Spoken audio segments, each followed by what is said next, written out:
Hey, this is Tim, licensed loan officer. Today, we're going to talk about budgeting to level up.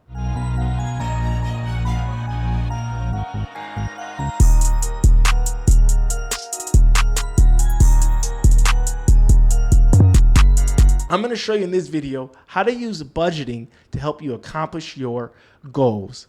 And on this YouTube channel, we talk about programs and ways to help first-time homebuyers, how to build equity and wealth through homeownership, credit, and a lot of other financial topics like we're doing today about budgeting. If you like that kind of stuff, consider subscribing to this channel. We'd love to have you here. Okay, let's get into budgeting and how to level up, and I'm gonna tell you everything you need to know. Great. So we're gonna talk about budgeting to level up. And my goal is to help you get this money bag right down here. It's hard to get the money bag if you're not focused on it. So I'm gonna help you get the money bag and show you how to level up, okay? So before we actually get into it, I wanna read this quote here. The future belongs to those who believe in the beauty of their dreams. Dreams. We all have dreams. We all have goals. And budgeting can help you accomplish them, okay? So let's just get down to it. So a budget is 3 parts, okay? A budget is 3 parts. It involves your income, and that's a plus. It involves your expenses, that's a minus, and then your bottom, whether you have a surplus or deficit. And you want to ask yourself how much is left over. That's the big question. And a budget's very simple. What I do is I break it down to my fixed expenses. I start with my fixed expenses, like what is my cell phone bill? Then I go, what is my mortgage? And then what prescriptions I have. I write all my fixed expenses down. And then what I do is I estimate some of my variable expenses like gas, food, and things like that. And then I take the pay, my bring home pay for the month, and I just do a budget. And then I want to see how much money I have left over at the end of the month. That's very important because it shows me 2 things. I either have to increase my income or I have to decrease my expenses. And I'll say that again. After I do my budget, I ask myself, are there any expenses I can decrease? And then what are some ways to increase my income? And you want some disposable income. So what this is called leftover is disposable income. That's money you have to do whatever you want with. And you want as much disposable income as you can. Sometimes with that disposable income, you should invest some of it. Some of it you should build up a rainy day fund because things always happen. But a budget is very simple. It takes 10 minutes and you're going to learn a lot.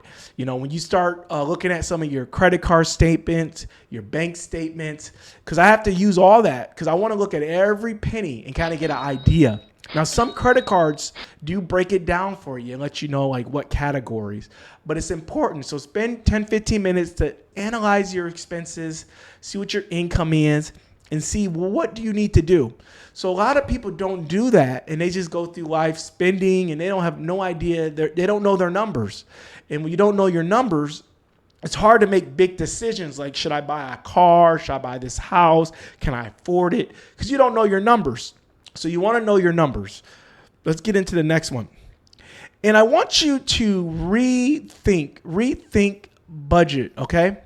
A lot of people, when I say budget, they think of a diet, they think of restriction, they think all negative thoughts when I say the word budget.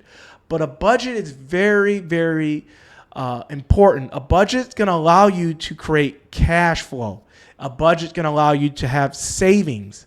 A budget can help you manage your spending. It's going to help you with strategic planning, long-term and short-term. So having a budget is very, very beneficial. It's going to really let you know where you stand. How are you looking? And I always think of myself as a small business.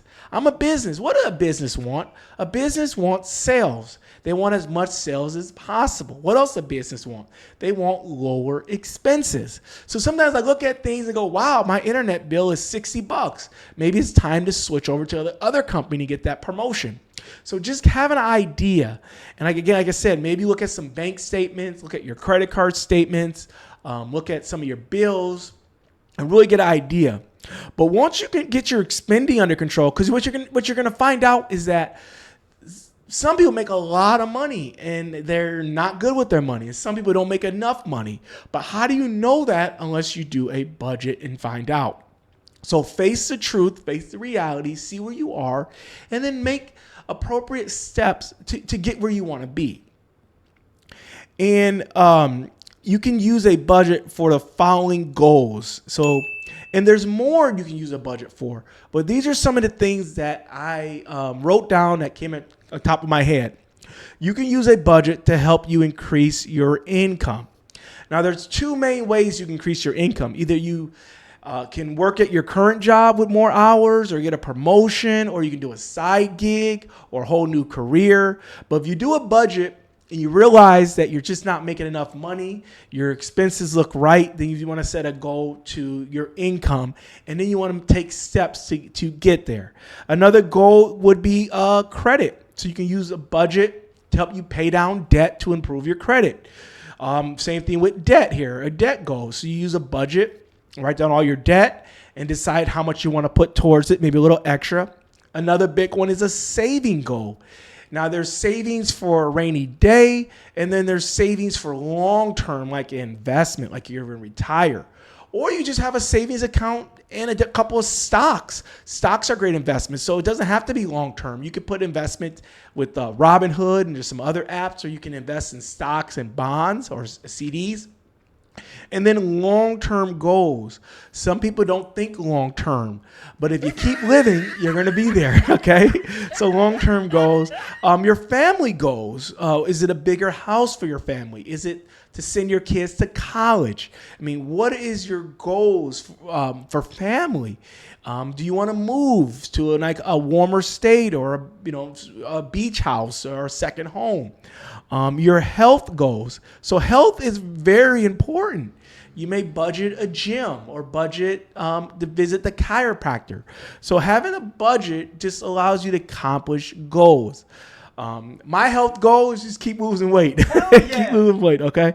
And here's some best financial practices. And I think I got that wrong there. So it's good to have a good idea of what you should spend on what. And a best financial practice would be to spend 10% on food. Now, if you're unsure about this, you just take your bring home pay, let's just say is $3,000, and you time it by 0.10, and that should be $300. And what that means is for the whole month, you should spend about $300 on food.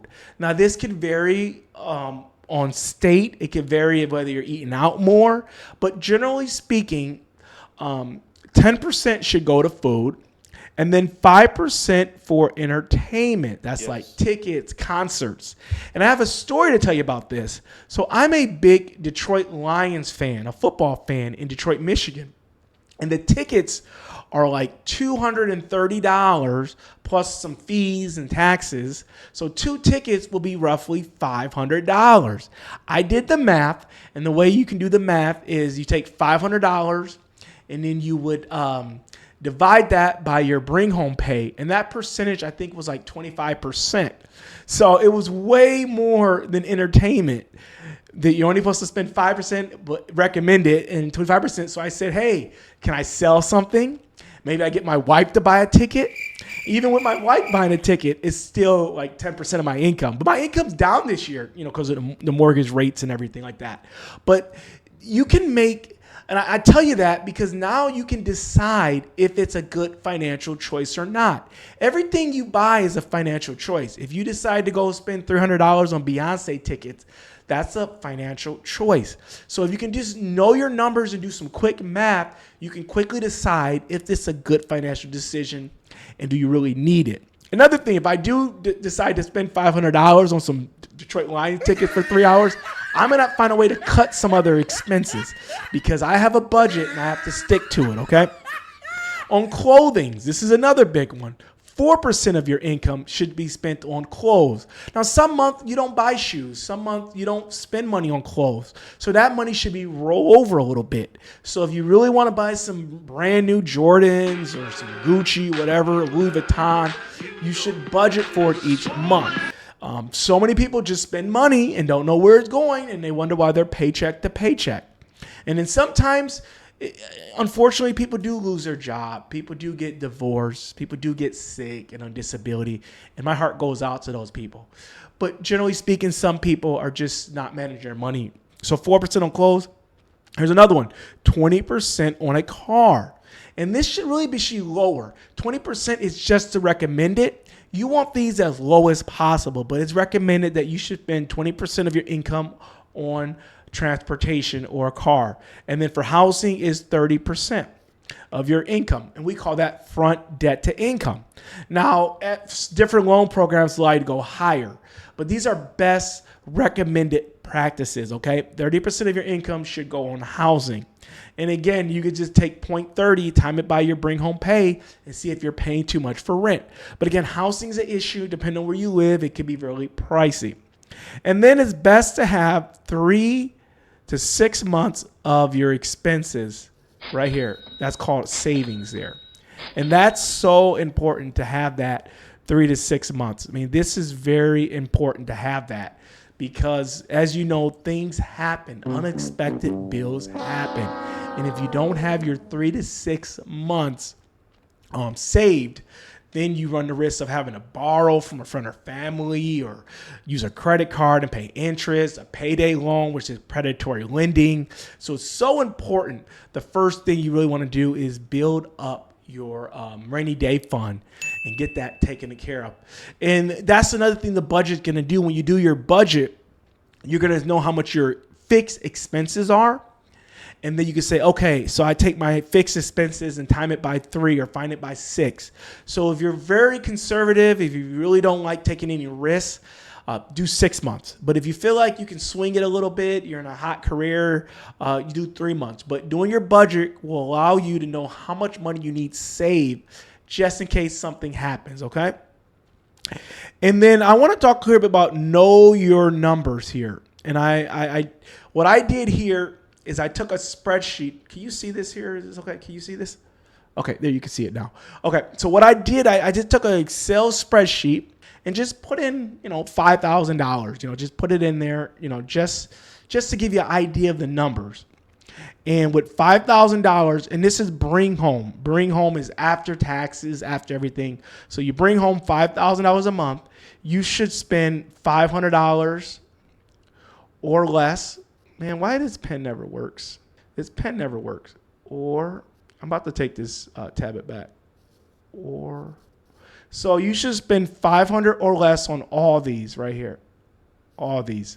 But with the $5,000 example here, if you come on, $500 less on food, entertainment $250, clothing $200, a car $1,000. That's a little high, and then housing $1,500, and then you have left over $1,800 of disposable income. So that $1,800 has to go for gas and eating out and travel, things like that. But ideally, a car payment could be a little lower.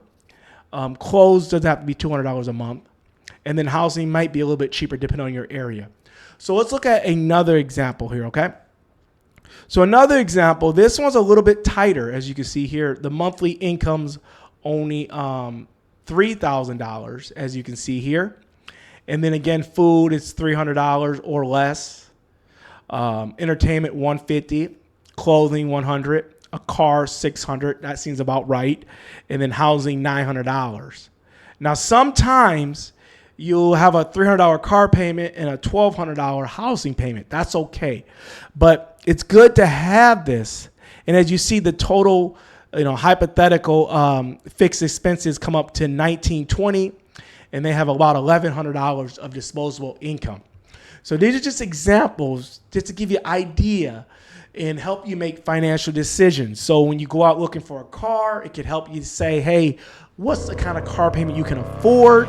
If you can't find that payment that you can afford, then you can use your budget to save up and pay cash for a car. Sometimes you just have to pay cash for cars. Sometimes you don't need a fancy new car, especially if you're borrowing on a budget, okay?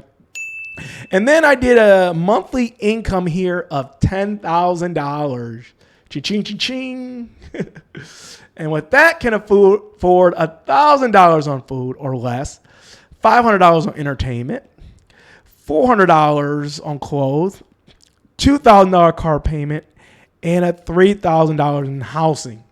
Now, some people I know will be spending $400 a month on clothes and they don't make $10,000 a month because they don't have a budget. They don't know their numbers. They're not financially savvy. And that's what I want to make you financial savvy. When you're financial savvy and someone has a proposal for you or an offer, you can quickly know your numbers. Okay, my budget is this. I have this much disposable income and this is not going to work. You see what I'm saying? You know that. And then just some places to go to make a budget. Now, remember, I use a notepad. That's what I like to use, a notepad. But you can do Excel. I like Excel too. You could do Mint. I've used Mint. Mint's a little spammy, get a lot of notifications, but it's great. You can use this personal capital, daily budget. And the biggest thing is whatever works for you. Whatever works for you. Just as long as you do it and know your numbers. The main thing is you have a budget and you visit that budget and you want to see if it works. So after you do your budget, it is good to come back to it 30 days later and compare your estimate numbers with some of your variable expenses with what you actually spent. And then tweak it a little bit. But it's a great idea. You're going to learn a lot. Thank you so much for watching. I really hope this video helped you and gave you some tips and guidance and encouraged you to make a budget.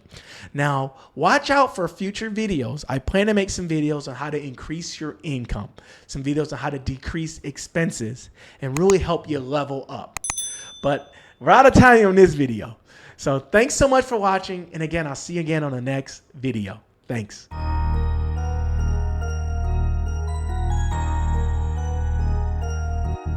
Buddha.